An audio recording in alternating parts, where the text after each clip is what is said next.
ملتی ہے لا علاجوں کو، اس در سے ہی شفا، قبر رضا ہی اصل میں چشمہ شفا کا ہے۔ بسم اللہ الرحمن الرحیم۔ گزشتہ روز بتایا گیا تھا کہ پاکستانی زائرین جو پاکستان سے عراق زیارات مقدسہ کے سفر اور 40 حسینی میں شرکت کے لیے جا رہے تھے اور ان کے ساتھ حادثہ پیش آیا۔ حادثے کی خبر ملنے پر فوری طور پر بارگاہ امام رضا علیہ السلام کے متولی محترم کے حکم پر ہم صورتحال کا جائزہ لینے اور مریضوں کی عیادت کے لیے پہنچے۔ متولی محترم کی جانب سے تمام مریضوں کو گنبد مطہر کے پرچم کی زیارت اور تبرکات کے پیکٹ جس میں ذریح مقدس کے اندر کی دھول، معطر لکڑی اور حرم مقدس کے پتھر جن پر امام رضا کا نام مبارک نقش ہے پیش کیے گئے۔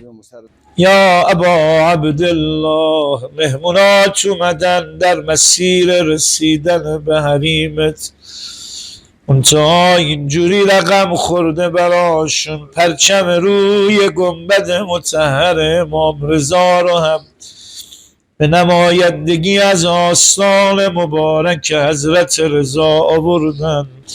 یہ توفیق حاصل ہوئی کہ شہید رحمون ہسپتال یزد کے مریضوں سے ملاقات کی۔ تفت کے شہید بہشتی ہسپتال میں جو مریض ہیں ان کی عیادت کی اور ان کا حال پوچھا۔ اس تسلسل کو جاری رکھتے ہوئے خاتم الانبیاء ابر کو اسپتال بھی جائیں گے۔ گھر پر ہے جتنی رحمتیں اور برکتیں میرے، سارا کمال یہ تو حدیث کسا کا ہے،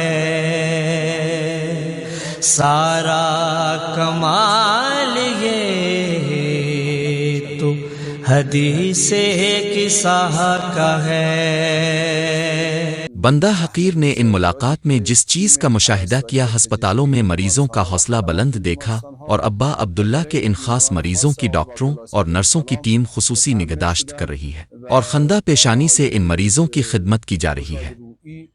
انشاءاللہ وجود مقدس امام حسین علیہ السلام کی برکت سے یہ مریض جلد شفائی عاجلہ پائیں گے اور ان کا حضرت ابا عبداللہ الحسین علیہ السلام کی زیارت کا جو عظیم مقصد تھا وہ پورا ہوگا۔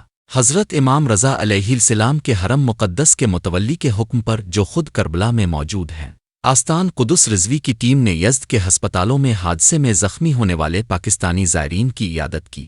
مریضوں کو امام رضا علیہ السلام کے گنبد کے پرچم مطہر کی زیارت کرائی گئی اور خصوصی تبرکات پیش کیے گئے۔